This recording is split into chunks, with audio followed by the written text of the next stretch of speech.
Carrefour de la rédaction se poursuit. L'invité du jour est Abdelrahman Sadiqi, économiste et vice-doyen de la faculté de droit de Tanger. Bonjour. Bonjour.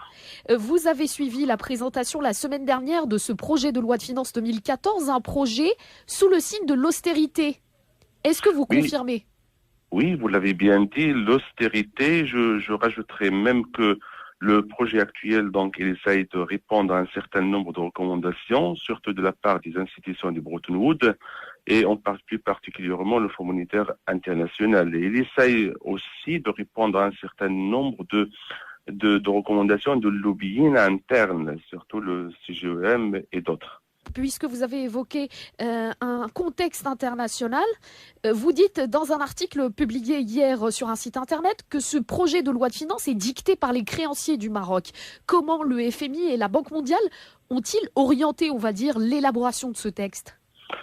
Plutôt, on va dire, donner un certain nombre de recommandations qu'on pourrait sentir en analysant l'ensemble des rubriques de ce projet de loi de finances. La loi de finances, comme vous le savez, c'est un document technique, mais en analysant ces rubriques oui, et en regardant de plus près l'allocation de budget par rapport aux rubriques, on pourrait sentir ces recommandations imposées par ces institutions internationales, surtout le Fonds monétaire international, et plus particulièrement dans deux rubriques, en particulier celui des salaires et des employés de la fonction publique, qui a été réduit à 17 925 postes seulement, alors qu'il était l'année dernière de plus de 24 290, et celui de fonctionnement des services publics, qu'il a connu une toute petite augmentation de 2,5%, qui ne justifie même pas l'accroissement naturel de la population marocaine. On pourrait se demander comment est-ce qu'on pourrait mener à terme toutes ces réformes de l'administration publique et des services publics et comment arriver à cette qualité totale dont on parle tant. Et puisque vous avez dit tout à l'heure que la CGEM a un peu joué de son poids dans l'élaboration du texte, la CGEM elle-même, la Confédération, n'est pas contente quant à quelques dispositions de ce projet de loi de finances, notamment la TVA et la réforme de la TVA. Les patrons se disent lésés et disent qu'ils vont perdre beaucoup d'argent dans cette réforme. Ils vont récupérer une partie de cet argent de la TVA, mais pas toute la part. Et là, ils ne sont pas contents. Mais le gouvernement a répondu en partie à quelques recommandations de CGEM. D'où ce que j'ai dit tout à l'heure concernant la situation d'un certain nombre de lobbying internes. Je ne parle pas que de la CGEM, mais je parle aussi de monde agricole. Parce que, comme vous le savez, le monde agricole est exonéré des impôts jusqu'à aujourd'hui. Il le sera à partir de la loi de finances prochaine, mais pas tout le secteur agricole. Il y aura encore des exceptions. Et là aussi, on a essayé de répondre à un certain nombre de lobbying internes. Et puis, le gouvernement s'attend à ce que ses propres revenus reculent. Pourquoi les impôts, par exemple, de 2014 rapporteraient moins qu'en 2013? Voilà. Si vous regardez un peu bien le document comptable, et côté recettes, là, on a l'ensemble des recettes qui proviennent d'où? Ils proviennent des impôts directs, des impôts indirects, des droits de douane, droits d'enregistrement, et ainsi de suite. Et si vous regardez la conjoncture économique dans notre pays tout le long de 2013, vous allez remarquer qu'il y a un recul du secteur non agricole, ça veut dire le secteur qui est imposable, puisque malgré les bonnes performances de l'agriculture en 2013, malheureusement, ce secteur ne contribue pas aux recettes de l'État. Il contribue certes à l'accroissement et à l'employabilité, mais il ne contribue pas à augmenter les recettes de l'État. Les recettes de l'État proviennent des impôts imposés aussi bien sur les services non agricoles et aussi comme taxes indirectes par l'ensemble TVA, etc. Et si vous remarquez et regardez les statistiques du Haut Commissariat au Plan, vous allez remarquer que la demande interne a baissé de 2,5%. Et bien, cette demande, dans la demande globale au pays, s'est répercutée par les recettes de l'État et on a vu ce recul des recettes d'État de 3,5% par rapport à 2013. C'est tout à fait normal. Vous avez parlé des revenus de l'État qui baissaient et les dépenses de l'État qui augmentent. Oui, côté recette, il y a une diminution de 3,5 par rapport à l'année dernière, mais côté dépenses, là, on a une petite augmentation, mais je parle bien d'une petite augmentation de 2,51%. Eh bien, pourquoi je dis petite? Parce que cette augmentation répond à l'accroissement démographique normal d'une population marocaine qui augmente de 2 à 2,5% par an.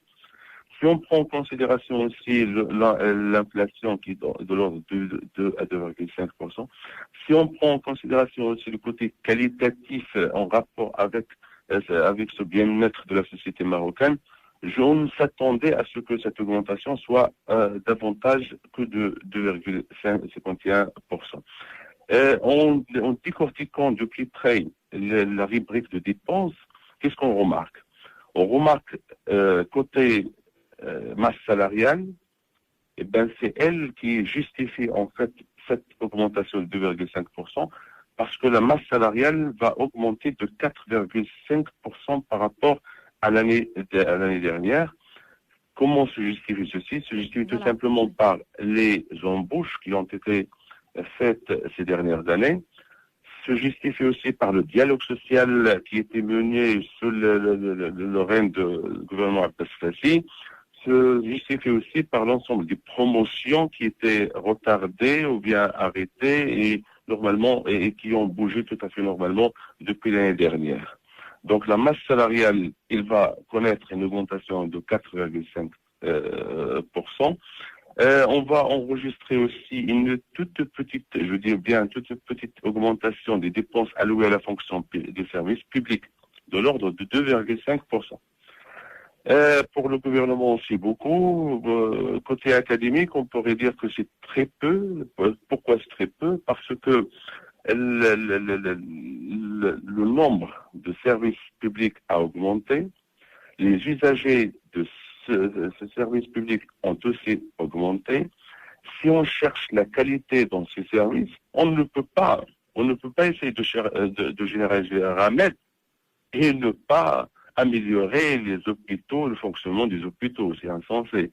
Alors 2,5% seulement d'augmentation pour le fonctionnement du service public, à mon sens, c'est très peu si on veut rechercher les choses énoncées au début de cette loi de finances, comme le bien-être social, l'équité sociale, l'équité spatiale et ainsi de suite. Parlons un peu du rôle de la réforme de la caisse de compensation dans les dépenses de l'État, puisque le chef du gouvernement, Abdellah Benkinan, avait déclaré il y a quelques semaines que la réforme de la caisse de compensation allait permettre à l'État de faire quelques économies. Justement.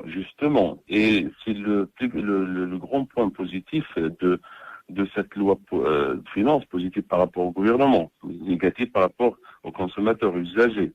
Le budget alloué à la caisse de compensation a diminué de 9,3% par rapport à l'année dernière. Comment s'explique ceci? Ben, tout simplement, il s'explique par la réforme partielle qu'a subi la caisse de compensation avec le système d'annexation des prix de pétrole commercialisé au Maroc par rapport au marché international, et aussi par rapport au projet de gouvernement de commencer le chantier de la réforme des retraites l'année prochaine. Donc, le budget alloué pour la compensation d'un certain nombre de produits de consommation a baissé, ce qui a permis au gouvernement d'économiser un certain nombre une manne financière qu'il a alloué à d'autres rubriques. Mais c'est le point le plus négatif dans cette loi, ce projet, c'est la part qui a été réservée à la dette publique. C'est 58 milliards de dirhams, augmentation de 10 milliards par rapport à l'année dernière, ce qui a posé la question quant à l'autonomie et l'indépendance de la décision de notre pays par rapport à ces mêmes institutions de Bretton Woods qui étaient derrière cette loi de finances dont on parle actuellement. Dans ce cas-là, ça ne sera pas une année sociale, puisque vous l'avez dit tout à l'heure, les dépenses de l'État ne seront pas énormes pour l'amélioration des conditions de vie des Marocains. Mais comment l'État va-t-il faire pour protéger la croissance et encourager la consommation dans ce cas-là? Ouais. Donc, je crois que le gouvernement avait prévu ceci, mais il y a la dernière rubrique dont il faut qu'on parle, c'est celle de l'investissement public. Alors, l'investissement public est de l'ordre de 50 milliards. Qu'est-ce que l'investissement public? C'est l'ensemble des investissements faits par des organes appartenant à l'État ou aux communautés territoriales. Ces investissements contribuent bien sûr à créer des emplois, à distribuer des salaires et ils contribuent à augmenter la demande des entreprises auprès d'autres entreprises. Autrement dit, ils contribuent à augmenter la demande interne. Et en augmentant la demande interne, on augmente bien sûr la production et ça se répartit sur les salaires et ainsi de suite. Donc, c'est un côté très positif dans cette loi de finances. Pour répondre à votre question, si c'est une année sociale, il ne le sera pas, mais il pourra l'être indirectement grâce à cet ensemble de dispositifs dont on parle côté investissement et côté TVA et côté impôts et côté tel, qui vont améliorer les recettes de l'État et qui par la suite pourraient intervenir vraiment socialement.